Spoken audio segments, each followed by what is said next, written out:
அருட்பெருஞ்சோதி அருட்பெருஞ்சோதி தனிப்பெரும் கருணை அருட்பெருஞ்சோதி. எல்லா உயிர்களும் இன்புற்று வாழ்க, வள்ளல் மலரடி வாழ்க வாழ்க, கொல்லா வருதம் குவளை எல்லாம் ஓங்குக, நல்லோர் நினைத்த நலம் பெறுக, நன்றி நினைத்த எல்லோரும் வாழ்க இசைந்து. உலக மக்களே, அறிவார்ந்த அன்பர்களே, ஆண்மநேய ஒருமைப்பாட்டுடைய அன்பர்களே, அருட்பெருஞ்சோதி ஆண்டவருடைய திருவிளையாடல்களை பார்த்து கொண்டிருக்கிறோம். அருட்பெருஞ்சோதி ஆண்டவர் இந்த பிரபஞ்சம் தோன்றிய காலத்திலிருந்தே 4 யுகங்களிலும், கிரேத யுகம், திரேத யுகம், துவாபர யுகம், கலியுகம், 4 யுகங்களிலுமே நடந்த திருவிளையாடல்களை நாம் ஏற்கனவே பார்த்து கொண்டிருக்கிறோம். அருட்பெருஞ்சோதி ஆண்டவர் தான் ஆதியும் அந்தமில்லா தோன்றிய இறைவன், சுயமாக தோன்றிய இறைவன் என்ற நிலையை இந்த பிரபஞ்சத்திலே மூடி மறைத்து விட்டார்கள் என்பதை தான் திருவொற்பாவிலிருந்தே நாம் பார்த்து கொண்டிருக்கிறோம். அப்படி அருட்பெருஞ்சாண்டவர் ஏற்படுத்திய திருவிளையாடல்களில் கலியுகத்தினுடைய கடைசி திருவிளையாடல் 1823ஆம் ஆண்டு தொடங்கி 30/1/1874 இரவு 12 மணி வரையிலும் 51 ஆண்டுகள் அருட்பெருஞ்சோதி ஆண்டவர் எப்படியெல்லாம் திருவிளையாடல் செய்தார் என்பதை திருவொற்பாவிலிருந்து ஒவ்வொரு பாடலின் மூலமாக நாம் பார்த்து கொண்டிருக்கிறோம். இந்த பிரபஞ்சம் தோன்றிய காலத்திலிருந்தே சமயங்களும் மார்க்கங்களும் மதங்கள் எல்லாம் தோன்றி சமய தலைவர்கள், வைஷ்ணவ தலைவர்கள், இப்படி கௌபார சமய தலைவர்கள், இப்படி எல்லா சமய தலைவர்களையும் உருவாக்கி தத்துவங்களின் அடிப்படையில் அவங்களை உருவகமாக்கி கோயில்களை அமைத்து ஒவ்வொரு சமயத்திற்கும் ஒவ்வொரு மார்க்கத்திற்கும் வழிபாட்டு முறைகளை அமைத்து மக்களை வழிபட செய்து விட்டார்கள்.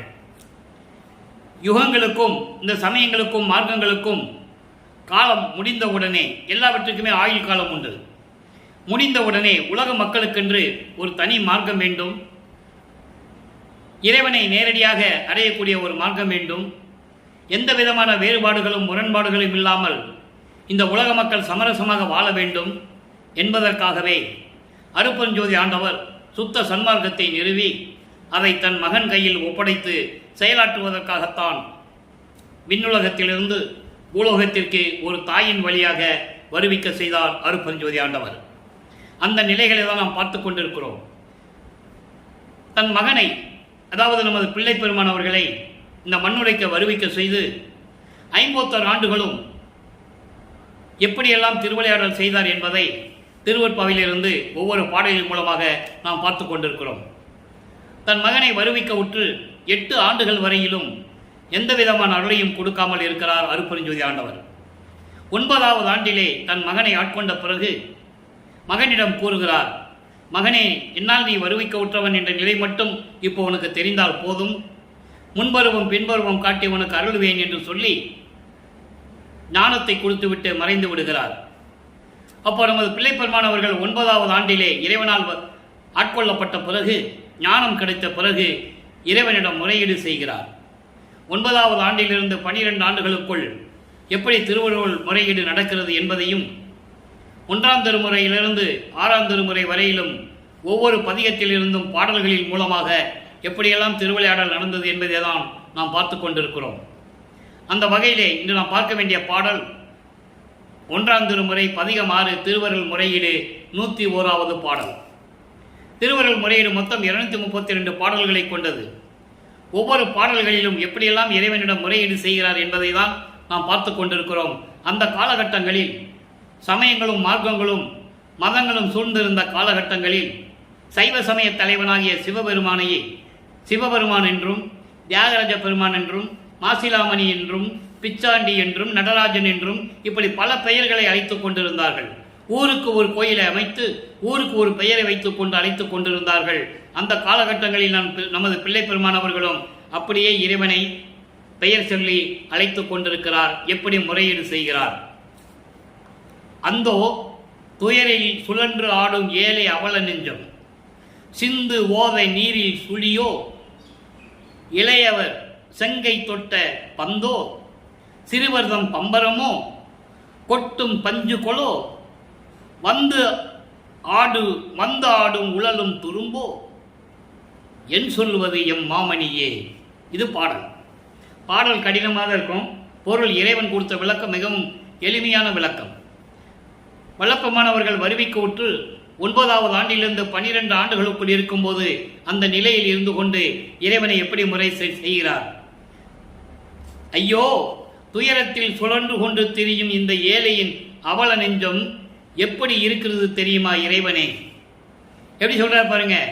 உன்னாலே வருவிக்க உற்று, ஒரு தாயின் வழியாக வருவிக்க உற்று துயரத்தில் சுழன்று கொண்டு திரியும் இந்த ஏழையின் அவல நெஞ்சம் எப்படி இருக்கிறது தெரியுமா இறைவனே? கடலில் ஏற்பட்ட சுழி போல, கடலில் பார்த்தீங்கன்னா ஒரு சுழற்சி வரும், அதை சிக்கியாச்சுன்னா வெளியே வர முடியாது, உள்ளதான் போகணும். அப்படி சுழி போலவும் சிறு பிள்ளைகளின் கையில் கிடைத்த பந்து போலவும், விளையாடுகின்ற சிறு பிள்ளைங்கிட்ட பந்து கிடைச்சா எப்படி விளையாடுவாங்க? சோத்தில் போட்டு அடித்து விளையாடுவாங்க, திரும்பி பந்தை போட்டு போட்டு விளையாடுவாங்க, பந்து திரும்பி திரும்பி அவங்க கைக்கு வரும். அந்த பந்து போலவும், சிறுவர்கள் கையில் கிடைத்த பந்து போலவும், சிறு பிள்ளைகளை விளையாடக்கூடிய பிள்ளைகளுடைய கையில் கிடைத்த பம்பரம் போலவும், பம்பரத்தை சுற்றிக்கிட்டே இருப்பாங்க, பம்பரத்தில் கயிறை சுற்றி கீழே தரையில் விட்டு விளையாடுவாங்க.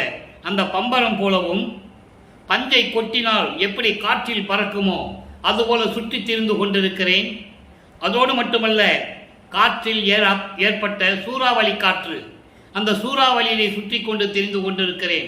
அந்த சூறாவளியில துரும்பு மாட்டிக்கிச்சு என்னாகும், சுற்றிக்கிட்டே இருக்கும் சூறாவளி. இப்படி நான் சுழன்று கொண்டிருக்கிறேன். உன்னாலே இந்த பூலோகத்திற்கு வருவிக்க உற்று நான் இப்படியெல்லாம் சுழன்று கொண்டிருக்கிறேன். ஆனால் நீ என்னை பார்த்து எந்த விதமான அருளையும் கொடுக்க தயாராக இல்லை. காற்றில் பறக்குமோ அது போலவும், காற்றில் ஏற்பட்ட சூறாவளியால் சிக்கி தவிக்கும் துரும்பு போலவும் நான் அலைந்து கொண்டிருக்கிறேன். எப்படி சொல்லுவது, என்ன சொல்லுவது, யாரிடம் போய் முறையீடு செய்வது என்று தெரியாமல் திகைத்து கொண்டிருக்கிறேன். இறைவனே, விரைவில் வந்து எனக்கு அருள்வாயாக என்று சொல்லுகிறார். அப்போ நமது பிள்ளை பெருமான் அவர்கள் 9வது ஆண்டிலிருந்து 12 ஆண்டுகள் இருக்கும்போது இதான் இறைவன் என்று சொல்ல முடியும். ஏன்னால் இறைவனால் வருவிக்க விட்டோன்னு தெரிஞ்சிச்சு இல்லை. அப்போ இறைவனுடைய குழந்தைன்னு தெரிஞ்சு போச்சு. வெளியே சொல்லவும் முடியாது, யார்ட்டையும் சொல்லவும் முடியாது. அந்த நிலை இருக்கும்போது அவர் மனநிலை எப்படி இருக்குன்றதான் இந்த பாடலில் சொல்றாரு. கடல்ல இது அந்த சுழிக்கு வரும், சுழி வரும், அதில் சிக்கிச்சுன்னா வெளியே வர முடியாது. அதே மாதிரி சூறாவளி காற்று சுற்றிக்கிட்டே இருக்கும், துரும்பு போல நான் சுற்றிக்கிட்டு இருக்கேன். சிறு பிள்ளைங்களை கையில் பந்து கிடைச்சா எப்படி விளையாடுவாங்க, அந்த பந்து போல நான் சிக்கிக்கிட்டு இருக்கேன், பம்பரம் போல சிக்கிக்கிட்டு இருக்கேன். இப்படியெல்லாம் நான் அலைந்து கொண்டிருக்கிறேன். துன்பம் என்னை வாட்டிக் கொண்டிருக்கிறது. இறைவனே, விரைவில் வந்து எனக்கு அருள்வாயாக என்று சொல்லி இந்த பாடலை அருளியிருக்கிறார்கள். உலக மக்களுக்கு தெரிவிக்கிறார். திருவற்பாவை அதான் அவருடைய நிலைகளை 1ஆம் திருமுறையிலிருந்து 6ஆம் திருமுறைக்கு சொல்லுவார். எப்படிப்பட்ட இறைவன் சொல்லுவார். சமயங்களும் மதங்களும் மார்க்கங்களும் சூழ்ந்திருந்த காலகட்டங்களில் இவரும் அந்த சமயங்களில் இருக்கிற சங்கற்ப விகற்பங்களை மேற்கொண்டிருக்கிறார். அப்படின்னா திண்ணூர் பூசுவார், ஊதுவத்தி கொளுத்தி சாமி மூடுவார், கற்பூரம் ஏற்றுவார், கடுக்கான் போட்டிருப்பார், உத்ராட்ச கோட்டை கழுத்தில் மாட்டியிருப்பார். இதெல்லாம் அவர் செஞ்சுட்டு தான் இருக்கிறாரு. ஏன்னா இருந்துதான் ஆகணும், காலத்தின் கட்டாயம். அதன் பிறகு இது தேவையில்லைன்னு சொல்லுவார். அதையும் நம்ம பார்க்க போகிறோம். சுத்த சன்மார்க்கத்தை பெற்ற பிறகு இதெல்லாம் தேவையில்லைன்னு சொல்லுவார். இன்னைக்கு விளக்கம் பூரா அருமையான விளக்கங்கள் இருக்கு, தொடர்ச்சியாக பாருங்க. இப்போ இந்த நிலை மாறும்போது 13வது ஆண்டு வரும்போது வருவிக்க உற்று நமது பிள்ளை பெருமான் அவர்கள் 13வது ஆண்டிலே இருக்கும்போது அவர் திருவொற்றியூர் செல்லுகிறார். மனம் அலைவாய்ந்து கொண்டிருக்கிறது, மனம் சொல்லுகிறது திருவொற்றியூருக்கு போன்னு. அப்போ திருவொற்றியூருக்கு போகும்போது 11 பதிகங்கள் அங்கு உருவாகுது. திருவொற்றியூருக்கு போய் சொல்லுவார். தேவராஜ பெருமான வீதி விழா வரும்போது இருப்பாருங்க, ஒரு புரோஜனம் இல்லை, இறைவனை பற்றி பாடிக்கிட்டு இருப்பார். நமச்சிவாயா, சிவாய நம, சிவ சிவான்னு சொல்லி பாடல்களை பாடிக்கொண்டிருப்பார். ஒரு புரோஜனம் இல்லை. இப்போ திருவொற்றியூரில் இருந்து திருமுல்லை வாயிலுக்கு போறார். அந்த காலகட்டத்தில் நமது குழந்தை இறைவன் பிள்ளை பெருமான் அவர்கள் எங்க போனாலும் நடந்துதான் போகணும். அவருக்கு எந்த விதமான சக்தி அப்ப இல்லை. அப்ப நடந்து போறாரு திருமுல்லை வாயிலுக்கு. அங்க பதிகம் எப்படி உருவாகுது? அருளியல் வினாவல் 10வது பாடல். ஏற்கனவே 9 பாடலை பார்த்துட்டோம். இன்னைக்கு 10வது பாடல். அருளியல் வினாவல் என்பது அருளை கொடுக்க வேண்டி விண்ணப்பம் வைப்பது, கேட்பது, அதான் வினாவல். இறைவனிடம் கேட்பது. எப்படி கேட்கிறாரு? பொன்னையுற்றவனும் அயனும். பொன்னையுற்றவன் என்பது திருமால். பொன்னையுற்றவனும் அயனும், அயன் என்பவன் பிரம்மன். பொன்னையுற்றவனும் பிரம்மனும் நின்று அறியா புண்ணியா. நின்று அறியா புண்ணியா என்பது காலம் காலமாக பல யுகங்களாக தேடியும் பிரமன் முடியை தேடி செல்லுகிறான். அன்னப்பறவையாக உருவம் எடுத்துக்கொண்டு திருமால் பன்றி உருவம் எடுத்து பாதாள உலகத்திற்கு செல்லுகிறான். அடியும் முடியும் பிரம்மனாலையும் திருமணாலையும் பார்க்க முடியல. அதை ஒரு பாடலிலே சொல்லுவார். பூத்திடும் அவனும் காத்திடும் அவனும். பூத்திடும் அவன்னா செந்தாமரை மலரில் வீற்றிருக்கின்ற பிரம்மனும், படைக்கும் தொழிலை செய்யக்கூடிய பிரம்மனும், காத்திருப்பவனும் காக்கும் தொழிலை செய்யக்கூடிய திருமாலும், புல் விலங்கு உருக்கோடு நேதி. புல் என்பது அன்னப்பறவை, விலங்கு என்பது பன்றி. அன்னப்பறவையாகவும் பன்றியாகவும் உருவம் மாறி நேதியும் ஏற்றிடும் முடியும் கூத்திடும் அடியும் இன்னும் காண்கிறன்னு சொல்லுவார். இன்னும் பார்க்கலையா? இத்தனை யுகங்கள் முடிஞ்சு போச்சு, இன்னும் இறைவனுடைய அடிய முடிய அவங்க பார்க்கல. இறைவனுடைய அடிய முடிய பார்த்தது யாரு? இந்த பிரபஞ்சத்திலே வல்லப்பமன் ஒருவர் தான். படிமுடி கடந்தனை பார் இது பாரன அடிமுடி காட்டி அருப்பெருஞ்சோதி. அயனும் மாலும் துருவி நிற்க எனக்கே அடிமுடிகள் காட்டி வித்து அடிமை கொண்டபதியே. இப்படி நிறைய பாடல்கள் இருக்கு. அப்படிப்பட்ட இறைவன், பிரமனும் திருமாலும் பார்க்க முடியாத இறைவன், இறைவா அப்படிப்பட்ட இறைவனே, கண்ணுதல் கரும்பே, நெற்றிக்கண் உடைய இறைவனே, மன்னனே, மருந்தே, உயிர்களுக்கெல்லாம் உயிரினங்களுக்கெல்லாம் மருந்து போன்று விளங்கிக் கொண்டிருக்கின்ற இறைவனே, வளர் திருமுல்லை வாயில் வாழ் மாசிலாமணியே, வளமுடனும் செழிப்புடனும் திகழ்ந்து கொண்டிருக்கின்ற திருமுல்லை வாயிலே இருந்து கொண்டிருக்கின்ற வாழ்ந்து கொண்டிருக்கின்ற மாசிலாமணியே. அதாவது திருமுல்லை வாயில் இருக்கிற மாசிலாமணின்னு சொல்றாரு. ஏன்னா அங்க இருக்கிறவங்க அப்படிதான் சொல்லிட்டு இருக்காங்க. இறைவனை பல பெயர்களை அழைத்துக் கொண்டிருக்கிறார்கள். இவரும் அப்படிதான் சொல்லிட்டு இருக்கிறாரு. மாசிலாமணியே, உன்னை நான் கனவின் இடத்து விட்டு ஒளியேன். உன்னை நான் கனவுல கூட விட மாட்டேன், மறக்க மாட்டேன். கனவுல கூட உன்னை மறக்க மாட்டேன். அதான் ஒரு இடத்துல சொல்லுவார், என்றே மெய் கண்ட நான் மற்ற பொய் கண்ட தெய்வங்களை மேவுவேனோ, மறந்தும் என்ற நாவால் உரைக்க மாட்டேன் சிறு தெய்வ நாமங்களை. இறைவனால் வருவிக்க உற்ற மகன் என்று தெரிந்துவிட்டது. வேற எங்கேயும் போக முடியாது, யாருக்கிட்டையும் போய் நிற்க முடியாது, பிரம்மன் திருமால்கிட்ட போய் நிற்க முடியாது. அந்த நிலையில் இருக்கின்ற நான் உன்னை நான் கனவுல கூட மறக்க மாட்டேன்.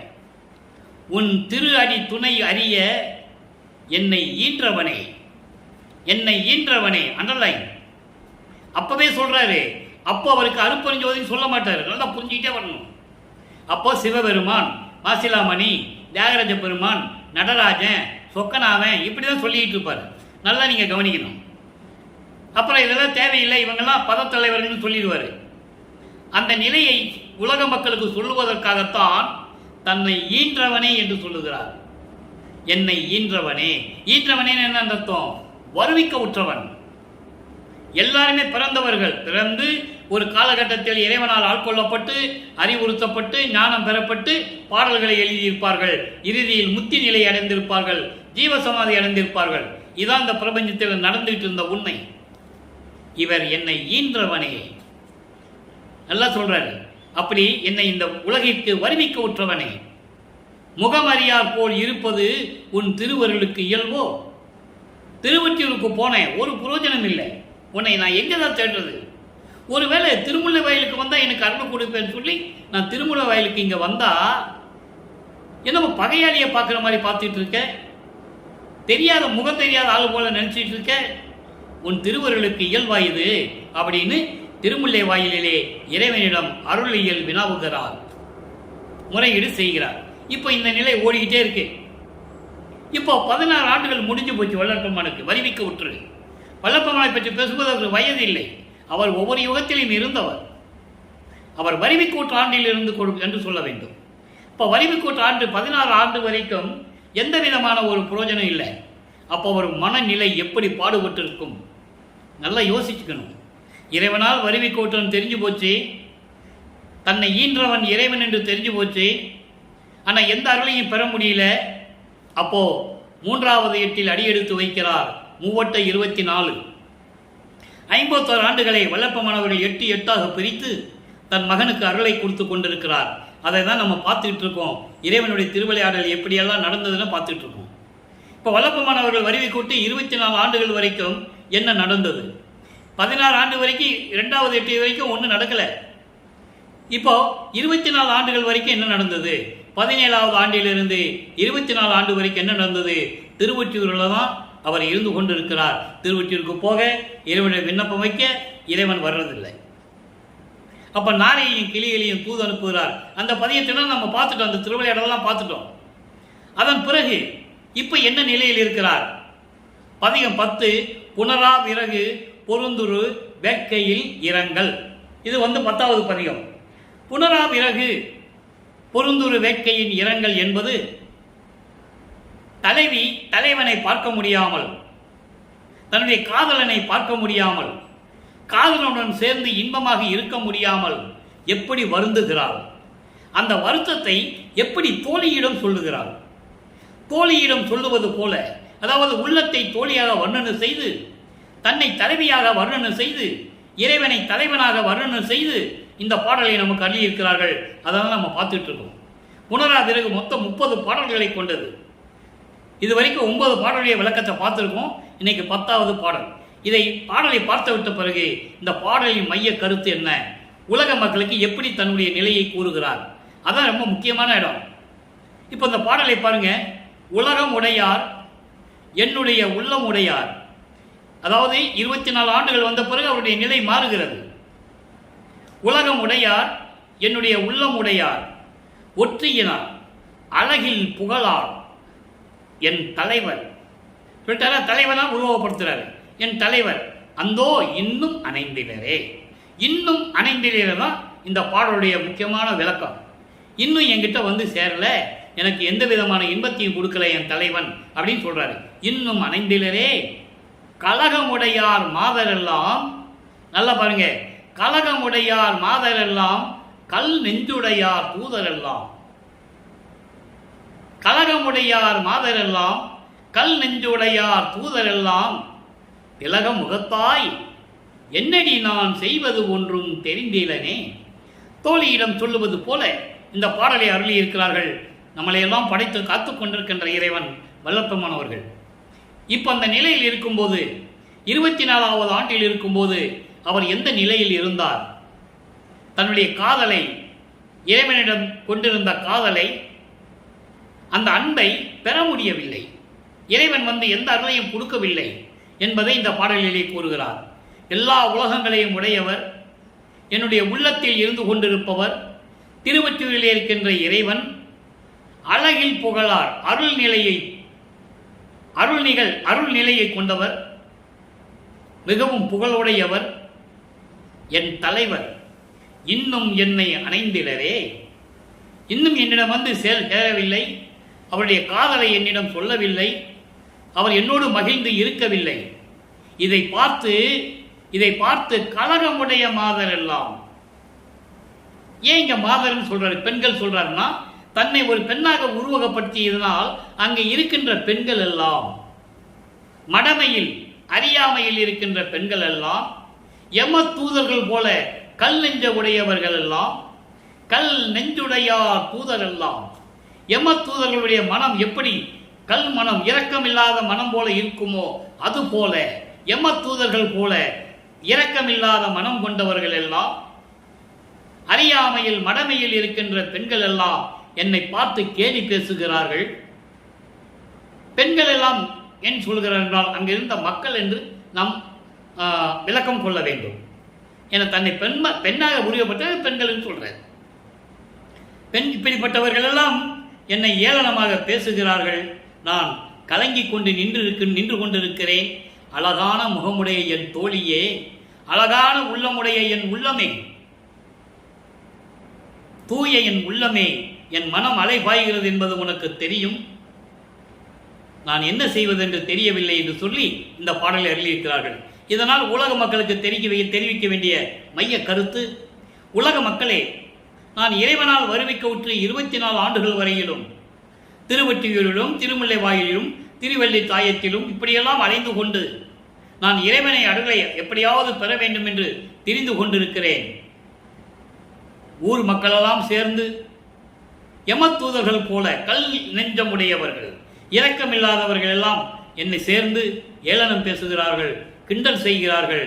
நான் மனம் நொந்து இருந்து கொண்டிருக்கிறேன். உலக மக்களே, இந்த நிலையில் நான் இருந்து கொண்டிருக்கிறேன், இறைவன் இன்னும் என்னை சேரவில்லை, எந்த விதமான அருளையும் கொடுக்கவில்லை, உலக மக்களே நான் என்ன செய்வதென்று தெரியாமல் துன்பப்பட்டு கொண்டிருக்கிறேன் என்று சொல்லி உலக மக்களுக்கு தன்னுடைய நிலையை தெரிவித்துக் கொண்டிருக்கிறார் நமது இறைவன் வல்லற்பமானவர்கள். ஆக 24 ஆண்டுகள் வரையிலும் வறுமைக்கு உற்று எந்த விதமான அருளை பெற முடியவில்லை.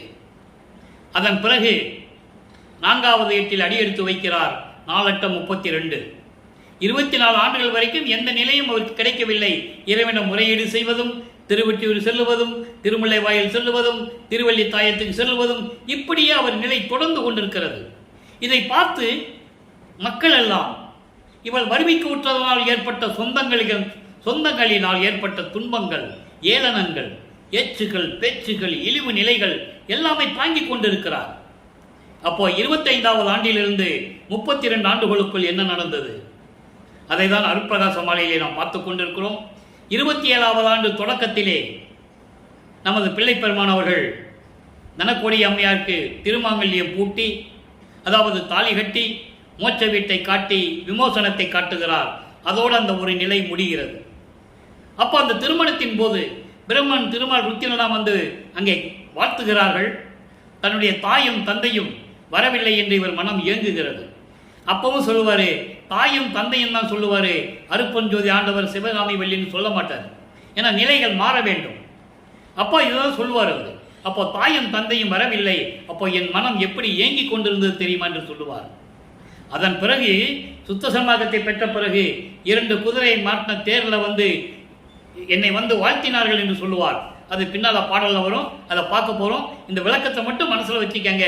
இது ஒரு திருவிளையாடல். இது ஏற்கனவே நிர்ணயிக்கப்பட்ட திருவிளையாடல்.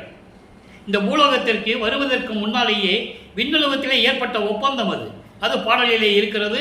அந்த விளக்கத்தை நாம் பார்த்திருக்கிறோம் ஏற்கனவே. அப்போ இந்த நிலைகள் இதெல்லாம் மாறின பிறகு உலக பற்றுகளை நீக்குகிறார். உலக பற்றுகளை நீக்க வேண்டும். அதுபோல சமயங்களிலும் மதங்களிலும் மார்க்கங்களில் கூறப்பட்ட நெறிகளை விட்டுவிட வேண்டும். திருநீறு பூசுவதை நிறுத்த வேண்டும். உத்திராட்ச மாலை அணிவதை தூக்கி எறிய வேண்டும். கடுக்கானை கலட்ட வேண்டும். அது இறைவன் கலட்டது. அது ஒரு திருவிளையாடல். அது நம்ம 6வது ஏட்டில் பார்க்க போகிறோம். அதே பின்னால் பார்க்க போகிறோம். அருட்பஞ்சாண்டவரே திருடன் இடத்துல கடுக்கானை கலட்டதெல்லாம் அது ஒரு திருவிளையாடல். அப்போது இந்த நிலைகள்லாம் மாறின பிறகு சுத்த சன்மார்க்கத்தை வாங்க வேண்டும். அதற்கான நிலைகள் உருவாகிறது. அப்போ இவர் இனிமேல் எங்கேயும் போகக்கூடாது. திருவொற்றியூருக்கு போகக்கூடாது, திருவள்ளி தாயத்துக்கு போகக்கூடாது, திருமுல்லை வாயிலுக்கு போகக்கூடாது. எங்கேயுமே நீ அவனை பார்க்க நம்ம போகக்கூடாது. இறைவனா தேடி வரட்டுன்னு சொல்லி வீட்டுக்குள்ளே இருந்து கதவை சாத்தி தாப்பா போட்டுறார். இப்போ இறைவனுக்கு தெரிஞ்சிருச்சு மகனுடைய கோபம் நியாயமானது என்று தெரிந்த பிறகு, இனிமேல் மகனை துன்புறுத்தக்கூடாது என்ற நிலை வந்த பிறகு, தெருவழியாக அவருடைய திருவடிகள் எப்படி நடந்து கதவை திறந்து எப்படி மகனை அழைத்து எப்படி அருள் கொடையை கொடுத்தாருங்கிறத நம்ம பார்க்க போகிறோம்.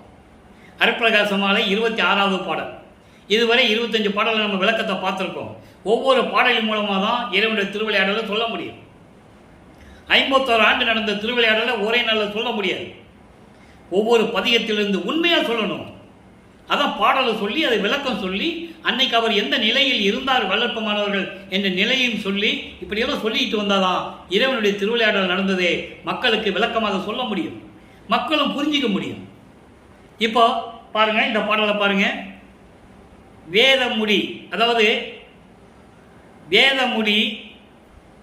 வேதமுடி மேல் சூடராய் ஆகமத்தின் முடிமேல் விளங்கும் ஒளியாகிய நின் மெல்லடிகள் வருந்த. இப்போ இந்த பாடலை பாருங்க. இதுவரைக்கும் 1ஆம் திருமுறையிலிருந்து 3ஆம் திருமுறை வரைக்கும் சிவ சிவா நமச்சிவாய சிவாய நம சிவபெருமானு, நெற்றிக்கண் உடைய இறைவனு, கழுத்தில் பாம்பு சுத்திய இறைவனு, கங்கையை சூடிய சிறைவன் எல்லாம் சொல்லுவார். நிலைகள் மாறும். நிலைகள் மாறும்போது எப்படி மாறுதுன்னு இப்போ நீங்கள் இந்த பாடலை கவனிச்சிக்கலாம். ஏன்னா சுத்த சன்மார்க்கம் இருக்கிறது தெரியும். இப்போ இவர் வாங்க போகிறது தெரியும். எப்படி வாங்க போகிறான்னு தான் இன்றைக்கி நம்ம பார்க்க போகிறோம். வேதமுடி மேல் சூடராய், அதாவது வேதங்கள் முடிவுகளுக்கு மேல் எடுக்கின்ற ஒளியாய். இங்கே தான் ஒளி இலி எல்லாம் சொல்லுவார். இன்னும் அருட்பஞ்சோதி சொல்ல மாட்டார். வேதமுடி மேல் சூடராய் ஆகமத்தின் முடிமேல். வேதங்கள்னா ரிக் வேதம், யசுர் வேதம், சாம வேதம், அதர்வேண வேதம். இந்த 4 வேதங்களின் விளக்கங்களுக்கு மேல் ஒளியாய், ஆகம நூல்கள் 28 அதனுடைய விளக்கங்களுக்கு மேல் ஒளியாய் விளங்கிய ஒளியாகிய நின் திருவடிகள், மெல்லடிகள், மலர் போன்று செந்தாமரை மலர் போன்று சிவந்த மெல்லிய திருவடிகள், அப்படிப்பட்ட திருவடிகள் வருந்த. தெருவழியா நடந்து வர்றது சொல்றாரு, உலக மக்களுக்கு சொல்லணும்ல. இது வரைக்கும் நான் இறைவனை பார்க்கல, ஒன்றும் வாங்கலன்னு சொல்லிட்டாரு. இப்போ இறைவன் எப்படிப்பட்ட இறைவன், எப்படி வரான்னு உலக மக்களுக்கு சொல்றாரு. வருந்த பூத முடிமேல் நடந்து, பூத முடிமேல் நடந்து என்பது இந்த ஐம்பூதங்களாகிய நிலம், ஐம்பூதங்களாகிய நிலம், 5 பூதங்கள், நிலம், நீர், நெருப்பு, காற்று, ஆகாயம். அப்போ அந்த பூத முடிகள் 5 பூத நிலைகள் அடங்கிய நிலம் இந்த மண்ணில் மீது கால் வதித்து நடந்து வந்து நான் இருக்கும் இடத்தே, வீட்டை பூட்டி உட்கார்ந்துட்டார்ல, அப்ப நான் இருக்கும் இடத்தே போந்துன்னா நான் வீட்டிற்கு இடத்தை அடைந்து எழுந்தருளி இரவில் கதவுனை காப்பு அவிழ்க்க புரிந்து. நல்லா கவனிக்கணும், இவர் தாப்பா போட்டார்ல, அப்ப தாப்பா திறந்தாருன்னு சொல்லணும்ல, தாழ்பால் திறந்தாரு, அந்த காப்பை திறந்ததுன்னு சொல்லணும். அதான் சொல்றேன். இப்படி நடந்து வந்து நான் இருக்க இடத்தை தேடி வந்து எழுந்தருளி தெருக்கதவை, நான் பூட்டின கதவை, அந்த தாழ்பாலை நீக்கி கதவை திறந்து நாதமுடி மேல் விளங்கும் திருமேனி காட்டி, நாத பரநாத நிலையில் விளங்கிக் கொண்டிருக்கின்ற திருமேனி காட்டி, அழகான உருவம் காட்டி. இங்கே திருமேனி காட்டி என்பது அருப்பெருஞ்சோதி. நல்லா ஞாபகம் வச்சுக்கணும். இப்பவும் அருப்பெருஞ்சோதி சொல்ல மாட்டாரு, நான் உங்களுக்கு விலைக்கு சொல்றேன். இப்பவும் சொல்ல மாட்டாரு. திருமேனி காட்டி, அந்த அருள் உருவத்தை காட்டி, அழகான அருள் உருவத்தை காட்டி, நல்ல பொருள் என் கைதனிலே நல்கிய நின் பெருமை. அருள் கொடை, நல் பொருள் என்பது அருள் கொடை.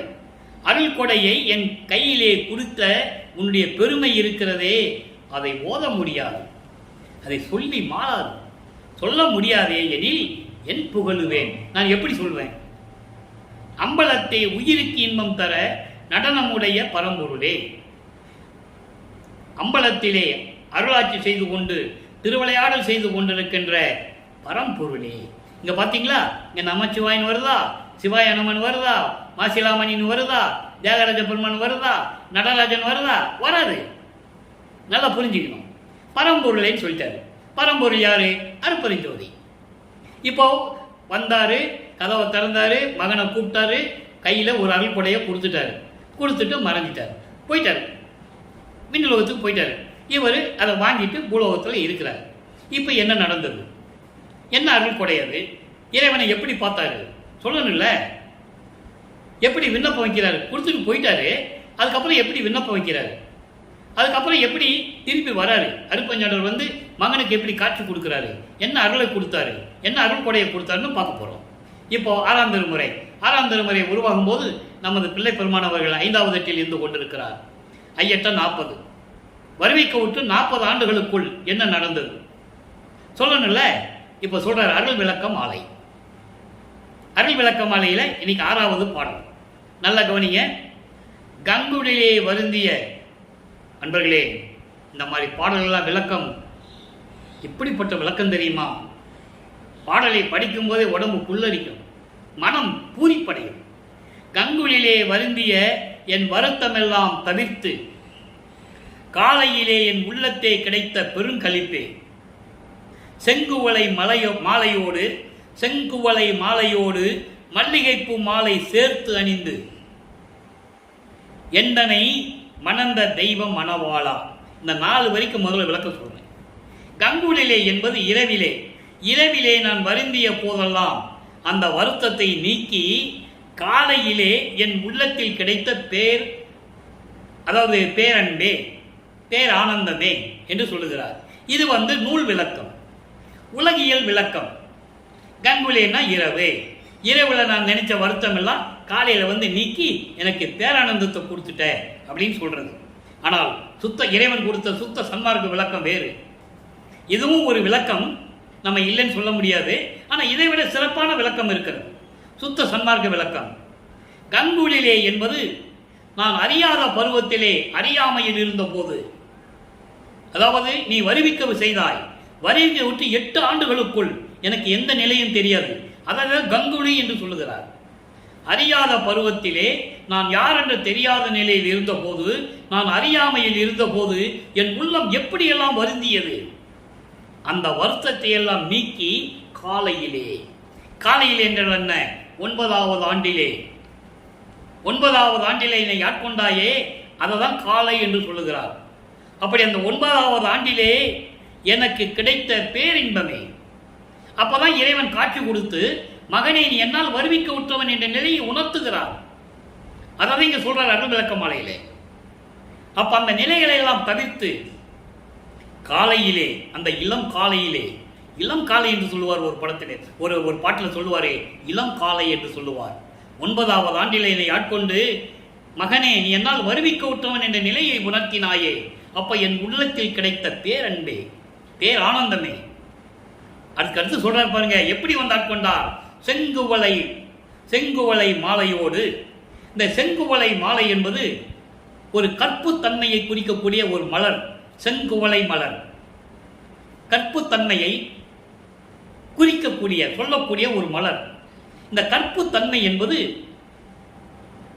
பரிசுத்தமாக, மனம் உவந்து, மகிழ்வோடு அந்த 9வது ஆண்டிலே என்னை ஆட்கொண்டாயேன்னு சொல்றாருல, அதுக்கு சொல்றாரு செங்குவளை மாலையோடு மல்லிகைப்பூ மாலை சேர்த்து. மல்லிகைப்பூ மாலை என்பது சுத்த தேகம். சுத்த தேகத்துதான் மல்லிகை மலர் உண்டு, மல்லிகை மனம் உண்டு. மல்லிகை மலர் மனம் சுத்த தேகத்துக்கு உண்டு. பிரவண தேகத்துக்கு திருநூறு மனம் உண்டு. ஞான தேகத்துக்கு கற்பூர மனம் உண்டு. அப்போ செங்குவளை மாலையோடு, அதாவது கற்புத்தன்மையோடு என்று சொல்லுகிறார். கற்புத்தன்மை என்பது மனம் உவந்து முதலாக, ஏன்னா இவர் யாரும் ஆட்கொள்ளவில்லை, இவர் தான் ஆட்கொள்ளுகிறார். அப்போ முதலாக மனம் உவந்து மன நிறைவோடு மகிழ்ந்து என் உள்ளத்தில் கலந்து கொண்டு சுத்த தேகத்தோடு, அதான் மல்லிகைப்பூ மாலை சேர்த்து அணிந்து என்று சொல்லுகிறார். சுத்த தேகத்தோடு எந்தனை மணந்த, என்னை ஆட்கொண்ட மணவாளா, இறைவனே, அருட்பெருஞ்சோதியே என்று சொல்லுகிறார். இவ்வளவு விளக்கம் இருக்குது இந்த பாட்டுக்கு. ஆக இளம் வயதிலேயே, அதான் இளம் வயது என்பது வருவிக்கப்பட்ட 9வது ஆண்டில் முதலாக, அதான் கற்புத்தன்மை உடைய செங்குவளை மலர் என்று சொல்லுகிறார். மல்லிகைப்பூ மாலை என்று சொல்லுகிறார். சுத்த தேகத்துக்கு உண்டு மல்லிகை மலர் மனம் உண்டு. சுத்த தேகத்துக்கு, சுத்த தேகத்தோடு முதலாக என்னை ஆட்கொண்ட இறைவனே, அருட்பெருஞ்சோதியே என்று கூறுகிறார். அடுத்து பாருங்க, எங்கும் ஒளிமயமாகி நின்ற நிலை காட்டி. எங்கும் ஒளிமயமாகி நின்ற நிலை காட்டி, இந்த பிரபஞ்சம் முழுவதும் பரிபூரணமாக ஒளி வீசிக் கொண்டிருக்கின்ற நிலையை காட்டி, அருட்பெருஞ்சோதியாக காட்டி. நல்லா கவனிக்க, நீங்க நின்று ஒளி நிலைநாட்டி என் அகத்தும் புறத்தும் நிறைந்து இலங்கிய மெய்ப்பொருளே. என் அகத்திலும் என் உள்ளத்திலும் வெளியிலும், அதாவது சூக்க தேகம், சூலம தேகம், காரண தேகம், 3 தேகத்தை கூறுவார். இப்படி 3 தேகங்களிலும் எங்களோடு இருந்து கொண்டு இருக்கின்ற மெய்ப்பொருளே, இயற்கை உண்மை விளக்க கடவுளாகிய அருட்பெருஞ்சோதியே. துங்கமுற திருப்பொதுவில் திருநடல் செய்யும் அரசே. துங்கமுறம் என்றால் புனிதமான சத்திய ஞான சபையிலே இருந்து கொண்டு திருவிளையாடல் செய்து கொண்டு அருளாட்சி செய்து கொண்டிருக்கின்ற அரசே, நான் சொல்லுகின்ற சொல் மாலை பாடல்களையும் விண்ணப்பங்களையும் முறையீடுகளையும் கேட்டு தோளில் அணிந்து எனக்கு அருள வேண்டும் என்று பாடுகிறார். இப்போ அவர் வரணும், கையில பொருளை குடிச்சுட்டு போயிட்டாரு. இப்போ அவர் வரணும். அப்போ அவருடைய வருகையை உலக மக்களுக்கு சொல்லணும்.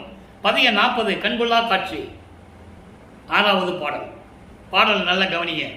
முளையானை சுத்த சிவவெளியில் தானே முளைத்தானை, மூவாத முதல் ஆனானை.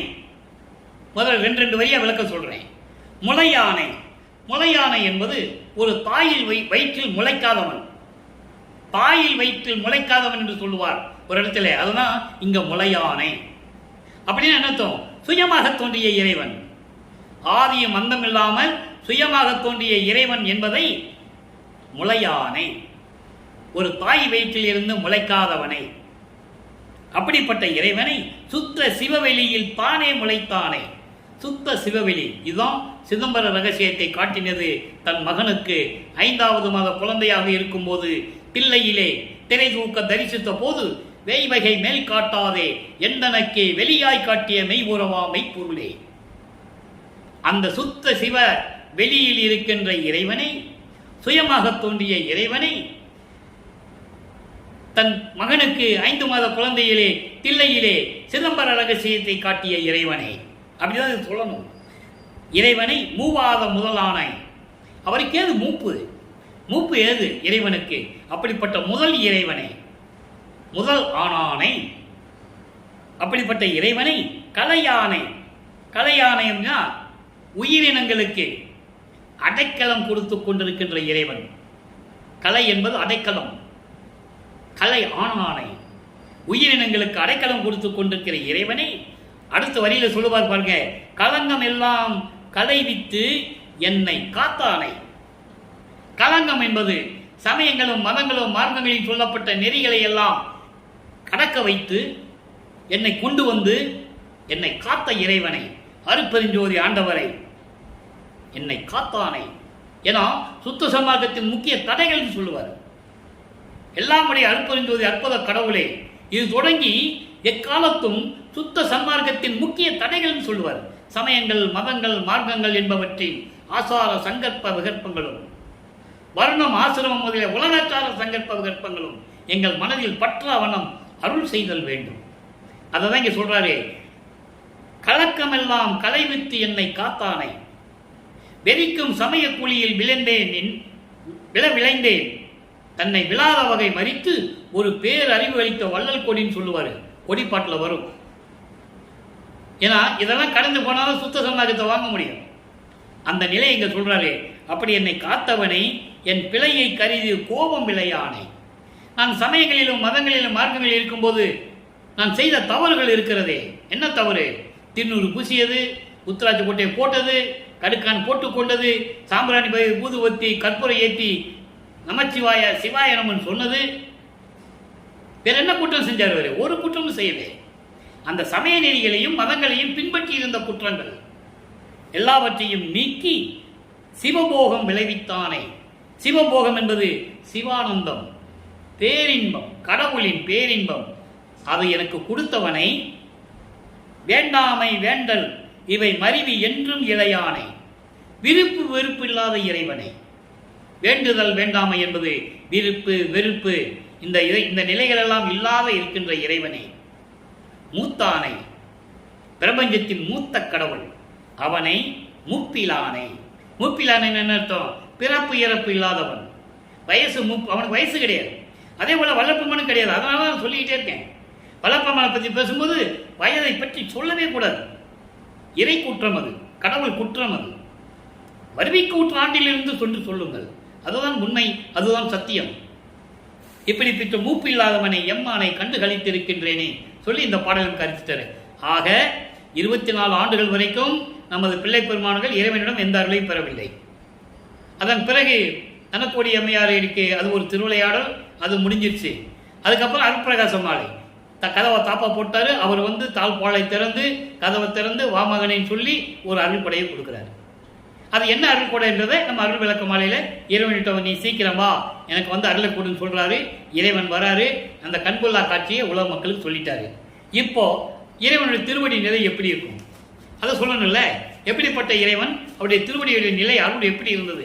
ஏற்கனவே நம்ம 5 பாடலை பார்த்துட்டோம்.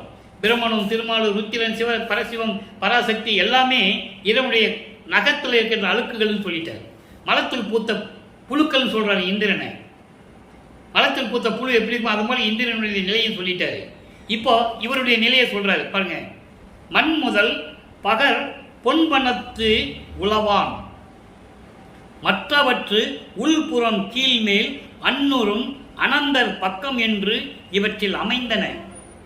சக்திகள் அவற்றில் கண்ணுறும் சத்தர் என்னும் இருபுடைக்கும் கருதும் உரு முதலிய விளங்க நன்னுறும் உபயம் உபயம் என மன்றில் நின்று நம்பின்றனர் திருவடி நிலையே.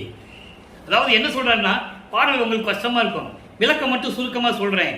அதாவது இந்த மண்ணுலகம் முதல் எல்லா உலகங்களிலும் இருக்கின்ற எல்லா உலகங்களிலும் பொன் போன்று மின்னிக் கொண்டிருக்கின்ற ஒளி வீசிக் கொண்டிருக்கின்ற இறைவனுடைய உள்புறம் கீழ் மேல் இவை எல்லாவற்றிலையும்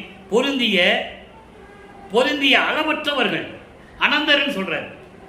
தேவர்களை சொல்றாரு, எல்லா தேவர்களையும் சொல்றாரு.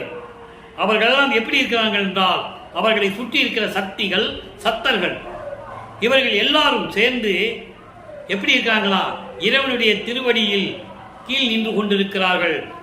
உரு முதலிய கருதும் உரு முதலிய எல்லா வடிவங்களும் உரு முதலிய விளங்க நன்னுறும் உபயம் என்றால் திருவடிகள். இவங்கெல்லாம் இறைவனுடைய திருவடியில் கீழ் இருக்கிறார்கள் என மன்றில் என்று நவின்றனர். எல்லாருமே சொல்றாங்க, நாங்கள்லாம் இப்படிதான் இருக்கிறோம், இந்த நிலையில் இருக்கிறோம்னு சொல்லி திருவடி நிலையை சொல்றாங்க. ஆக இறைவனுடைய திருவடி நிலையை சொல்லியாச்சு. எல்லாருமே அருட்பெருஞ்சானுடைய திருவடியின் கீழ் நின்று கொண்டிருக்கிறார்கள். யாருக்கும் எந்த விதமான அருளும் இல்லை. தற்சமயம் அதான் நடந்து கொண்டிருக்கிறது. ஏன்னா எல்லாவற்றையும் எடுத்து எல்லாத்திலிருந்து அதெல்லாம் பறித்து தன் மகனுக்கு கொடுக்கணும். 51வது ஆண்டிலே வறுமைக்கு விட்டு 51 ஆண்டில் தன் மகனுக்கு கொடுத்து மணிமகுடம் சூட்டி கிரீடம் சூட்டி பிரபஞ்சத்தை நீ இயக்குவாயாகன்னு உலக அறிய, இந்த பிரபஞ்சம் அறிய அவர் சொல்லணும். அதனால எல்லாருமே இந்த நிலையில் இருக்கின்றார் சொல்லி இறைவனுடைய திருவடி நிலையை சொல்றாரு. இப்போ அவருடைய அருட்ஜோதி நிலை, இறைவனுடைய நிலையை சொல்லுகிறார் 6வது பாடல். இதை ஏன் ஒவ்வொரு பாடல் மூலமாக சொல்றாங்கிறது நீங்க புரிஞ்சுக்கணும். ஏன் இது பாடலெல்லாம் சொல்லி சொல்றாரு? ஒரு கதை மாதிரி சொல்லலாமே, அப்படி சொல்ல முடியாது. அது புராணங்களையும் காவியங்களையும் சொல்லலாம். திருவுட்பா ஒவ்வொரு பாடல் இருக்கின்ற உண்மையை தான் சொல்ல முடியும். இப்ப அருள்ஜோதி நிலை பாருங்க. இச்சையெல்லாம் என கழித்து என்னை கலந்த தெய்வம். இறைவனுடைய நிலையை சொல்றார். இச்சையெல்லாம், நான் விரும்பியதை எல்லாம், நான் கேட்டதை எல்லாம், எண்ணிய நான் எனக்கருளும், எண்ணிய நான் எண்ணியவாறு எனக்கருளும் தெய்வம் சொல்லுவார். எப்படி எண்ணியது என் மனம் இங்கு எனக்கு, அப்படி அருளிய அருட்பெருஞ்சோதி. எப்படி விளைந்தன என் மனம் இங்கு எனக்கு, அப்படி அருளிய அருட்பெருஞ்சோதி. இங்கு என்பது பூலோகம். இந்த பூலோகத்தில் நான் எப்படி இந்த மண்ணுலகிலே நான் அருளை பெற வேண்டும் நினைத்தேனோ அப்படியெல்லாம் எனக்கு அருளிய தெய்வம் என்று சொல்லுகிறார். இச்சையெல்லாம் எனக்கு அளித்த என்னை கலந்த தெய்வம், இறந்தவர்கள் அனைத்தையும் எழுப்புகின்ற தெய்வம். நான் ஏற்கனவே இதுக்கு நிறைய விளக்கம் கொடுத்திருக்கேன். 4 வருஷமா பேசியிருக்கேன் யூடியூப்ல. செத்தவர்கள் இறந்தவர்கள். செத்தவர்கள் என்பது சுத்த சன்மார்க்கத்தை தெரிந்து கொண்டு சுத்த சன்மார்க்கத்தை பின்பற்றாமல் இறந்து செத்தவர்கள். இறந்தவர்கள் என்பது சுத்த சன்மார்க்கத்தை தெரியாமலேயே இறந்து போனவர்கள். இவர்களையெல்லாம் திருப்பி எழுப்பி கொண்டு வந்து சுத்த சன்மார்க்க நெறிகளை கொடுத்து அவனை சுத்த சன்மார்க்கத்தில் இருக்க வைத்து இறைவனுடைய நிலையை கொடுக்க வேண்டும். மரணமில்லா பெருவாழ்வை மக்களுக்கு கொடுக்க வேண்டும். அப்படி இறந்தவர்களை அனைவரையும் எழுப்புகின்ற தெய்வம். எச்சமய தெய்வமும் தான் என நிறைந்த தெய்வம். நல்லா கவனிக்கணும் இந்த வரியை. இது அற்புதமான ஒரு வரி. எச்சமய தேவரும், அதாவது சைவ சமயத்தை சேர்ந்தவர்கள், சிவபெருமான், மாசிலாமணி, இப்படியெல்லாம் பல பேர்ல சொன்னாங்க, நடராஜன், இவங்கெல்லாம். அதே மாதிரி வைஷ்ணவ சமயத்தை சேர்ந்த தெய்வங்கள் யாரு? பதத்தலைவர்கள், பிரம்மனு, திருமாலு, இந்திரன், இவங்கெல்லாம். கௌபார சமயத்தை சேர்ந்தவர்கள் முருகனை வழிபடுகின்றவர்கள், காணாபத்தியம் விநாயகரை வழிபடுகின்றவர்கள், சாகதம் அம்மனை வழிபடுகின்றவர்கள், சௌரம் சூரியனை வழிபடுகின்றவர்கள். இப்படி எந்த சமய தேவர்களாக இருந்தாலும் சரி, எந்த தெய்வமாக இருந்தாலும் சரி, அத்தனை பேரையும் உருவாக்கியது யார்? அருட்பெருஞ்சோதி. அதை புரிஞ்சுக்கணும். அத்தனை பேரையும் உருவாக்கியது யார்? எல்லா சமய தேவர்களையும் தான் உருவாக்கியது அருட்பெருஞ்சோதி. எல்லாம் செய்யவல்ல தெய்வம், எல்லாம் செய்யவல்ல தெய்வம் எனது குல தெய்வம். என்ன குலம்? சுத்த சன்மார்க்க குலம். சுத்த சன்மார்க்கத்தின் தலைவன், சுத்த சன்மார்க்கத்தின் தெய்வம். நல்லா புரிஞ்சுக்கணும். நீங்க பிச்சை அகற்றும் பெருந்தெய்வம். பிச்சை என்றால் அறியாமை, இருள். சமயங்களையும் மதங்களையும் மார்க்கங்களையும் சொல்லப்பட்ட நெறிகளை அகற்றக்கூடிய தெய்வம். சிவகாமி என்னும் ஓர் பெண் கொண்ட தெய்வம். இங்கதான் சொல்லுவார், சிவகாமி வள்ளியை மனைவியாக ஏற்றுக்கொண்ட தெய்வம், எங்கும் கண்கண்ட தெய்வம். செச்சை மலர் என விளங்கும் திருமேனி தெய்வம். செச்சை மலர் என்பது சிவந்த மலர். சிவந்த மலர் போன்று சிவந்த மேனி உடைய தெய்வம், சிச்சபையில் விளங்குகின்ற தெய்வம், அதே தெய்வம். ஆக தெய்வத்தினுடைய நிலையும் அருட்பெருஞ்சோதி ஆண்டவருடைய நிலையையும் அவரில் இந்த அருள் பெற்ற நிலையையும் இந்த பாடலிலே நமக்கு தெளிவாக கூறியிருக்கிறார்கள்.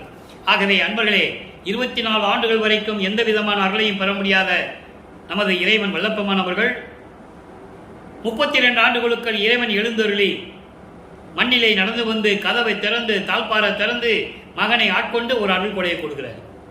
அந்த அருள் கொடை எப்படிப்பட்ட கொடை என்பதை அருள் விளக்க மாலையிலே பார்த்து விட்டோம். இறைவன் கண்குள்ளா காட்சியிலே பார்த்து விட்டோம். எப்படிப்பட்ட தெய்வன்றதை பார்த்துட்டோம்.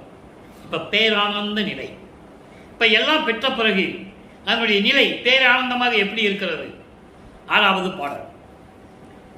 மேல் வளர் திருச்சிற்றம்பலத்து ஓங்கும். மேல் வளர் திருச்சிற்றம்பலத்து ஓங்கும். அதாவது சுத்த சிவஞான வெளியிலே விளங்கி கொண்டிருக்கின்ற மெய் அறிவானந்த விளக்கே, மெஞ்ஞானம் கொண்ட அருப்பெருஞ்சோதியே. மெஞ்ஞானம் கொண்ட இறைவன். யாருக்குமே ஞானம், எல்லாமே ஞானத்தோட போனவங்க தான். அது தெளிவான பாடல நம்ம டெய்லி விளக்கம் பார்த்துட்டு இருக்கோம்.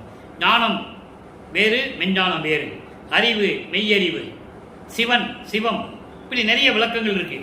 இப்போ மேல் வளர் சிற்றம்பலத்து சுத்த சிவஞான வெளியில் கடவுள் நிலையில், கடவுள் நிலை அறிந்த அம்மையமாத நிலை அப்படின்னு சொல்லுவார் வல்லப்பெருமான். அந்த நிலையில் விளங்கி கொண்டிருக்கின்ற மெஞ்ஞானத்தோடு விளங்கி கொண்டிருக்கின்ற அருப்பெரும் ஜோதியே, கால்வளர் கனலே, காற்றில் கலந்து கொண்டிருக்கின்ற நெருப்பே. காற்றுக்கும் நெருப்புக்கும் தொடர்பு உண்டு, நீருக்கும் நெருப்புக்கும் தொடர்பு உண்டு. நீங்க அகவல்ல படிச்சா அதெல்லாம் தெரியும். கால் கால் என்றால் காற்று, கனல் என்றால் நெருப்பு. அவங்க காற்றோடு கலந்து கொண்ட நெருப்பே, நெருப்போடு கலந்து கொண்டிருக்கின்ற கதிரே, ஒளியே, கதிர் நடு வளர்கின்ற கலையே, கதிர் நடு வளர்கின்ற, அதான் ஜோதியில் ஜோதின்னு சொல்லுவார். ஒளியுனுள் ஒளி, ஒளிக்குள் உள் ஒளிக்குள் ஒளி என்று சொல்லுவார். அந்த மாதிரி ஜோதியில் ஜோதியாக விளங்கிக் கொண்டிருக்கின்ற இறைவனே, கலையே என்பது அருள் வல்லமம் கொண்ட இறைவன் அருப்பெரும் ஜோதியே, ஆளுறும் உபசாந்த பரவெளிக்கு அப்பால். நல்லா கவனிக்கணும். ஆளுறும் உபசாந்த பரவெளிக்கு அப்பால், நிறைவான நிறைவான அருள் நிரம்பிய பரவெளிக்கு அப்பால் என்பது பரவெளிக்கு அப்புறம் பரம்பரவெளி, பரம்பரவெளிக்கு அப்புறம் பராபரவெளி. முத்தேகத்தை உடையது. முத்தேகத்தை உடையது என்றால் சுத்த தேகத்துக்கு பரவெளி, பரம்பரவெளி பிரவண தேகம், பராபரவெளி ஞான தேகம். இப்படி எல்லா வெளிகளுக்கு மேல் திருவிளையாடல் செய்து கொண்டு அரசாட்சி செய்து கொண்டிருக்கின்ற இறைவனே, அருப்பெரும் ஜோதியே. அப்படிப்பட்ட இறைவன் தனக்கு எப்படி பேரானந்தத்தை கொடுத்தான், எப்படி எல்லாம் அருளை கொடுத்தான் என்று இங்கே சொல்றாரு. பாலுறும் உள்ளத்தே இனித்திட எனக்கே பழுத்த பேரானந்த பலமே. பால் உறும் என்பது இந்த உலகியலிலே, இந்த பூலோகத்திலே, இந்த உலகியலிலே உன்னால வருவிக்க உற்று எடுத்த இந்த உடல் இருக்கிறதே, இந்த எடுத்த இந்த உடல் உள்ளத்திலே இருக்கின்ற எல்லாவற்றையும், இந்த உள்ளத்திலே சேர்ந்த பொருந்திய துன்பங்களையும் துயரங்களையும் எல்லாம் நீக்கி இனித்திட, எல்லாவற்றையும் நீக்கி எனக்கு அருளை கொடுப்பதற்காக வந்த எனக்கே கிடைத்த பலமே. பழுத்த பலன் சொல்லுவார். பழுத்த என்றால் எனக்கு கிடைத்த. எவ்வளவு அருமையா சொல்றாரு பாருங்க. இந்த பூலோகத்தை வருவிக்க விட்டதை சொல்றாரு. அதனால் ஏற்பட்ட துன்பங்களையும் துயரங்களையும் என் உள்ளத்தில் இருந்த அத்தனையும் நீக்கி மகிழ்வோடு இருப்பதற்காக, நான் பேரானந்தமாக இருப்பதற்காக எனக்கு கிடைத்த பேரானந்த பலமே. பேரானந்த பலம் என்பது அருப்பெருஞ்சோதி ஆண்டவர், பேரானந்த நிலையில் இருக்கின்ற இறைவன். அப்படிப்பட்ட இறைவனே, எனக்கு கிடைத்த இறைவனே என்று சொல்லி இந்த பாடலில் நாம் கருளி இருக்கிறார்கள். ஆக இனி ஆண்டு அருளிய அருமையை வியத்தல் 6வது பாடல். அடுத்த பதிகம் 48வது பதிகம். நல்லா பாருங்க, அற்புதமான ஒரு பாடல். இறைவனுடைய திருவிளையாடலை ஒவ்வொரு பாடல் மூலமாக தெளிவாக நம்ம சொல்லிட்டு வராரு. 24 ஆண்டுகள் வரைக்கும் கிடைக்காத இறைவன், அப்புறம் 32 ஆண்டுகளுக்குள் எப்படி கதவை திறந்து வந்து அருளை கொடுத்தாரு அந்த இறைவன், அதன் பிறகு அருள் விளக்க மாலையில எப்படி விண்ணப்பம் வைக்கிறாரு, அதை கேட்டு மகனுக்கு மறுபடியும் பூலோகத்துக்கு எப்படி கண்கொள்ளா காட்சியை தராரு, எப்படி அருளை கொடுத்தாரு, எப்படி பேரானந்தான நிலையை கொடுத்தாரு சொல்லிட்டு, ஆண்டு அருளிய அருமையை வியத்தல், என்னை ஆட்கொண்டு எனக்கு அருளிய அந்த அருமையை வியத்தல், அந்த அருளை ஆச்சரியமாக சொல்லுவது 6வது பாடல். எதுக்கு ஆண்டு அருளிய விதம்? அந்த அருள் கொடையை கொடுத்தாருல அற்புத மாலையில கையில் ஒன்று வச்சுக்கன்னு அதனுடைய நிலையை சொல்றாரு இங்கே. மறப்பெல்லாம் தவிர்த்த மதி அமுது என்கோ. மறப்பு அருமையான இடது. நான் ஏற்கனவே சொல்லியிருக்கிறேன், 8 ஆண்டுகள் வரையிலும் அவர் யார் என்று தெரியாத நிலையில் இருக்கிறார். அதாவது வருவிக்க உற்று 8 ஆண்டுகள் வரையில் யாருன்னு தெரியாது. 9வது என்று ஆட்கொண்ட பிறகு இறைவனுடைய மகன் தெரியும், ஆனால் மறைப்பு நிலை இருக்கிறது, மறப்பு நிலை, வேற எதுவுமே அவருக்கு தெரியாது. அதை இங்க சொல்றாரு, மறப்பெல்லாம் தவிர்த்த, என்னை மறைத்து கொண்டிருந்த அந்த மறைப்பு எல்லாவற்றையும் நீக்கிய மெஞ்ஞான அமுது என்று உன்னை நான் சொல்லுவதா? அதான் என் கோன் சொல்றார். அப்படி உன்னை நான் சொல்லுவதா? மயக்கம் தீர்த்து அருள், மயக்கம் நீத்த அருள் பரப்பெல்லாம் ஒலித்த பதிபதம் என்கோ. பதிபதம் என்கோ. பதிபதம் என்பது தலைவன், சுத்த சன்மார்க்க தலைவன் என்று உன்னை சொல்லுவதா? எப்படி சொல்றாரு? பரப்பெல்லாம், பரப்பு என்பது மன அலைவு, அதான் மறப்பு.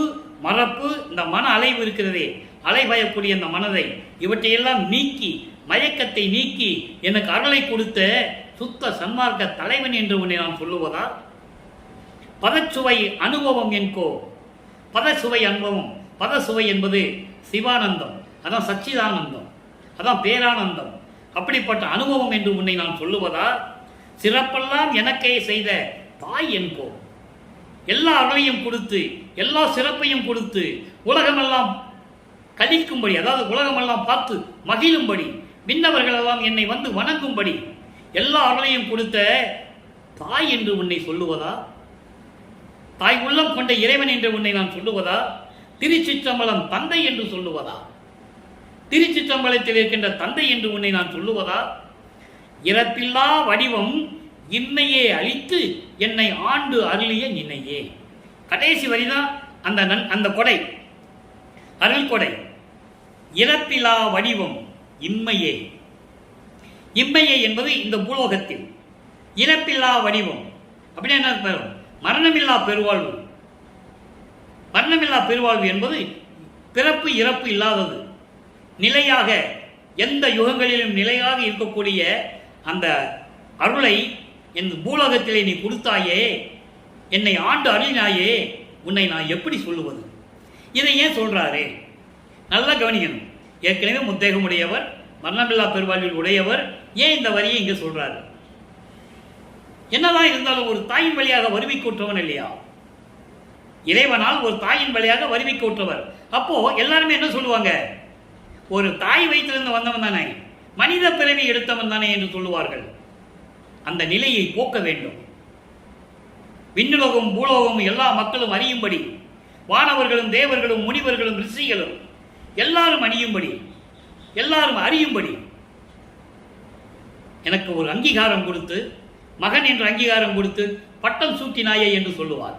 அதான் இங்க சொல்றாரு, இந்த பூலோகத்திலே இந்த பிறவி எனக்கு கொடுத்தாயே, இதை இப்பவே இந்த பூலோகத்திலேயே எனக்கு மரணமில்லா பெருவாழ்வை நீ எனக்கு கொடுத்து என்னை ஆண்டு கொண்டாயே, அப்படி அருளிய அந்த தன்மையை, அந்த அருள் பாங்கை நான் உன்னை நினைத்து எப்படி சொல்லுவது என்று சொல்லுகிறார்.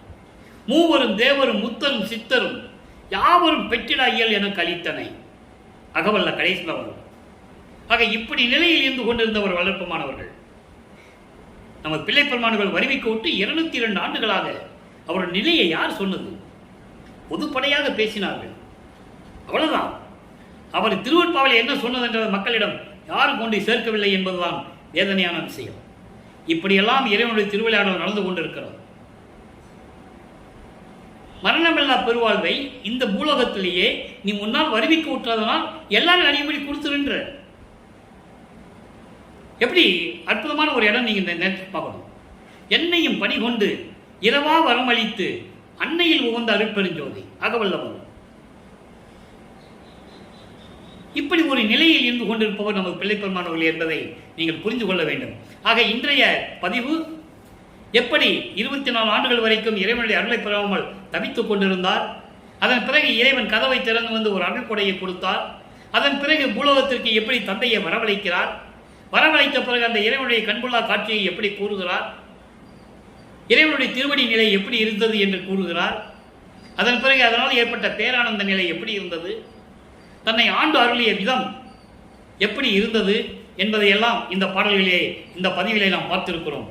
எனவே அன்பர்களே, அப்படிப்பட்ட இறைவனுடைய திருவடிகளை வணங்கி அருட்பெருஞ்சோதி அருட்பெருஞ்சோதி தனிப்பெருங்கனை அருட்பெருஞ்சோதி என்ற மகாமந்திரத்தை உச்சரித்து, மகாமந்திரத்தை சொல்லி, தீபத்தின் முன்னால் அமர்ந்து கொண்டு இறைவனை வழிபட்டு கொலையும் புலையும் தவிர்த்து உயிர்களை கொலை செய்வதை நிறுத்த வேண்டும்.